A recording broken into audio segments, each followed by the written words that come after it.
welcome to Quick Thought Pieces with an attempt to get it empirically backed as much as possible from the army of thoughts that I have that I need more empirical back for.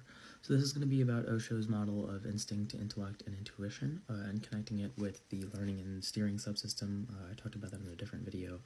And then also within intellect in that model, I think about Howard Gardner's theory of multiple intelligences, which is something that I have picked up from Vidyasagar, which is this institute in India that works with people with who are differently abled, and helps provide structure for them to learn and succeed and have really great positions and careers later on in their lives. So anyways, here's some of that put together. So when we talk about Osho is conceptualizing this idea of instinct, intellect, and intuition as being integral components of human consciousness. So they're going to have different degrees of awareness and how that's expressed when you're thinking about cognitive functioning. So this is going to be the kinds of decisions that you make, what is informing the heuristics, the reward functions that you are learning by. So instinct is perceived as this innate primal knowledge that operates without the interference of learned experiences or reasoning capabilities, characterized as direct knowledge of this world. So this is where I think about nature versus nurture. What's your instinct to do, right? What do you immediately want to do? You protect yourself, that kind of thing. I also think about your genetic code. So at this point, what is the baseline set of reward functions and the general learning that informs who you are? Because you start off with a little something to get you going, right? Because you have to learn somehow.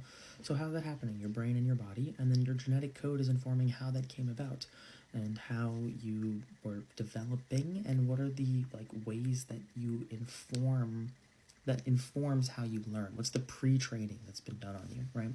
So then we get to intellect, which serves as a developed form of reasoning, allowing for complex thought forms that create relationships and distinctions among ideas, which can be articulated as signs or symbols. So I think about this as literally intelligence, right? This is where we get into computation, prediction windows, tokenization. We think about how are you breaking down information and applying it, how much information is there when we look at compute. When you look at the theory of multiple intelligences and Howard Gardner, which we'll get into later, you could have IQ, you could have EQ, you could have KQ, which is kinesthetic quotient, which I learned from more of the movement industry.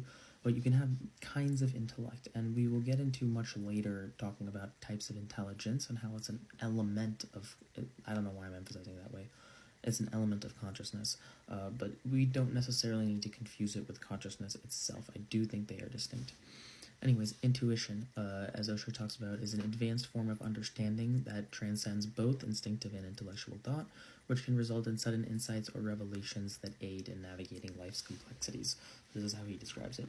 The synthesis of these components is also seen in these educational theories. So when we talk about Howard Gardner's theory of multiple intelligences, this is I see it as an indirect affirmation of Osho's model, because we're talking about having these different strengths and styles, right? So in this model right here, we have bodily kinesthetic, interpersonal, intrapersonal, so that's within you. You might think of it as interoception. Naturalist, so being aware of the environment around you. Linguistic, you're speaking. Musical, auditory, logical or mathematical, the way you're breaking down structures, and then we get to spatial, which is how you have a model of the world. So this is kind of the Howard Gardner theory of multiple intelligences framework there. And so you can think about this with that intellect model, right? You want to eventually develop intellect well enough that you have an intuition for something. You want to develop your intelligence to such a degree that you yourself are a qualified person or a qualified individual because you have an intuition about it. You have a sixth sense about it that makes you a great business leader, that makes you a subject matter expert, that makes you someone who is well versed in a particular field. So at this point we're looking at, this is the problem with writing and speaking, I have to work on this, but Gardner is proposing that our capacity to process and engage with the world can be mediated through these distinct intelligences. And so in this case, I think it's drawing on, what is built instinctually as well. What is that genetic code informing about how these intellects are operating and how they're learning? So now we're going to go to Stephen Burns and the learning and steering subsystem, which I talked about in a different video a little bit, more in the context of robotics a bit. So this is a structured approach to understanding how cognitive faculties can be cultivated within an educational setting. So Burns is suggesting that learning is not just linear, but rather a dynamic interaction of various cognitive skills, which I think is now aligning with this multiple intelligences and the idea of having this triadic model of what is the instinct, what is the nature that you have, Whereas the intelligence is what's the nurture that you have, the second sort of thought that you have. What's intuition? What's the thing that you develop based on your instincts, based on your intelligence? What's the eventual intuition that you have that sort of like defines who you are in some ways, right? This is you getting a sense of self. So so this is where I think about you're learning who you're becoming, right? So at this point, you are having an intuition about who you are and how to operate with the world around you. So there's both elements at play here.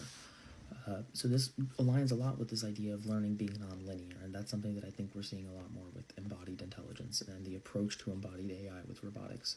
So the learning subsystem focuses on acquiring knowledge through instinctive interactions with the environment, while the steering subsystem emphasizes the application of intellect in decision-making and problem-solving. I think of it as critical thinking and problem-solving, but decision-making is an element of that as well. Decision-making is kind of in the middle of it, because problem-solving is the execution, decision-making is kind of in the middle, and then critical thinking is like breaking the problem down.